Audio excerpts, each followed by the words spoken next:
요즘 이런 질문을 많이 받습니다.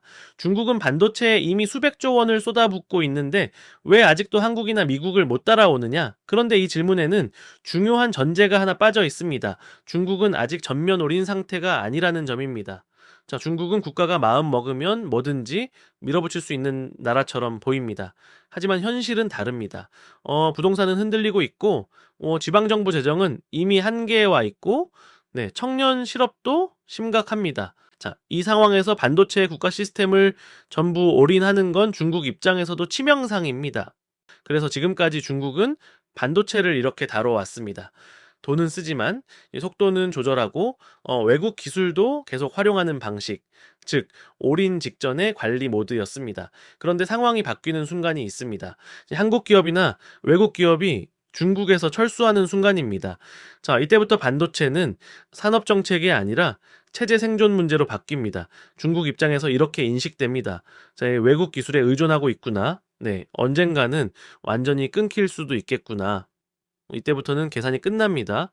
수율이 안 나와도 만들고, 근데 적자가 나도 양산하고, 효율이 떨어져도 계속 갑니다. 목표가 바뀌기 때문입니다.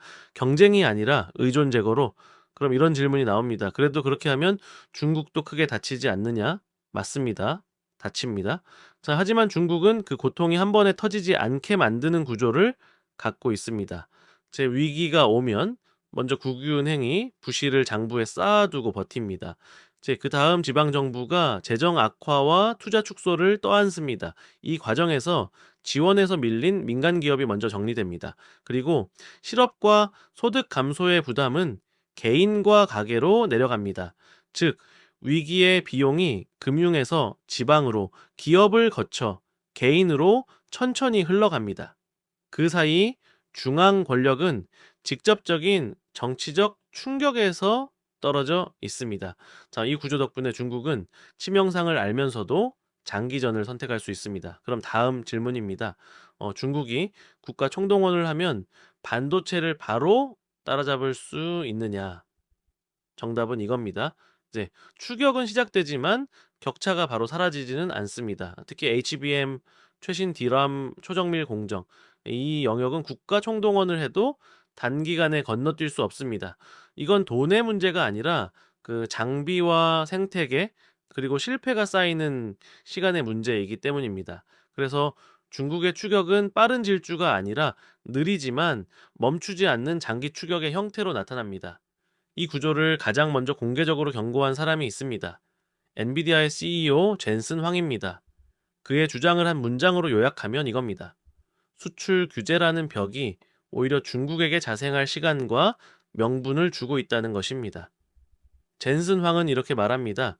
미국이 반도체를 팔지 않으면 중국은 스스로 만들 것이고 그럴 능력이 충분하다는 겁니다.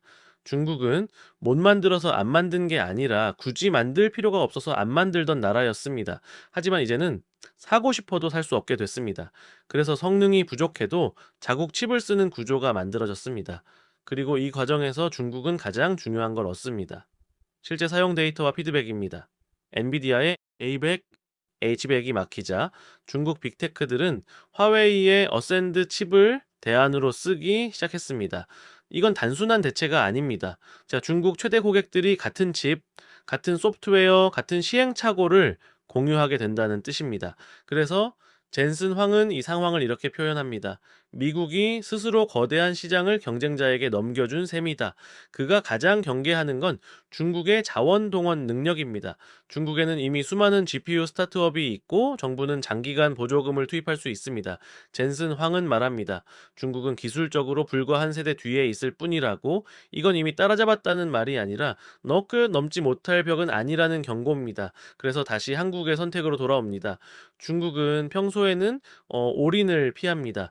하지만 철수나 완전 차단이 발생하면 그때는 계산을 접고 장기 추격으로 들어갑니다. 이걸 알기 때문에 한국은 지금도 유지와 봉인이라는 전략을 씁니다.